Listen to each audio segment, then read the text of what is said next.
Super ফোরের প্রথম ম্যাচে হেরে সংবাদ সম্মেলনে কুশল মেন্ডিস বলেন, বাংলাদেশ আমাদের সাথে বেইমানি করেছে। যাকে আমরা সুপার ফোরে নিয়ে আসলাম তারাই আমাদের সাথে গাদ্দারি করলো। এর প্রতিশোধ আমরা নিব। ম্যাচ শেষে উপস্থাপকের প্রশ্নের জবাবে কি বলেন লঙ্কান অধিনায়ক কুশল মেন্ডিস। দর্শক, সুপার ফোরের প্রথম ম্যাচে লঙ্কানদের মুখোমুখি হয় বাংলাদেশ।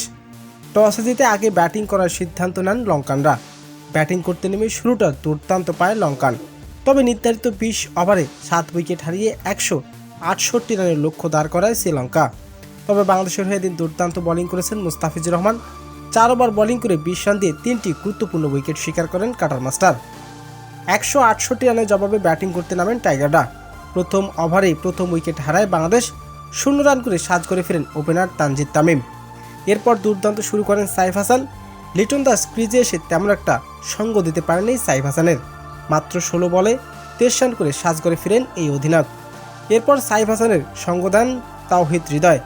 সাইফ হাসান এদিন মাত্র 45 বলে 61 রান করে সাজ করে ফিরেন এই ওপেনার।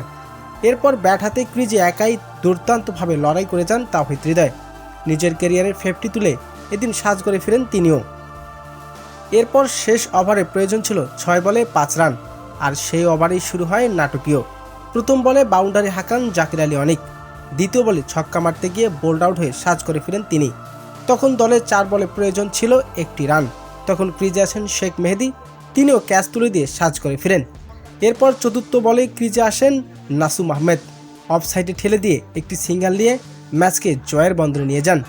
তবে শেষ ওভারে নাটকীয় জয় পেয়েছেন টাইগাররা। ম্যাচ শেষে উপস্থাপন করা প্রশ্নের জবাবে লঙ্কান অধিনায়ক কুশল মেন্ডিস বলেন, খাল কেটে কুমির নিয়ে এসেছি আমরা। যাকে আমরা সুপার ফোরে নিয়ে আসলাম তারাই আজকে আমাদেরকে হারিয়ে দিল। লিটনরা আমাদের সাথে বেইমানি করেছে। এর প্রতিশোধ আমরা নিব।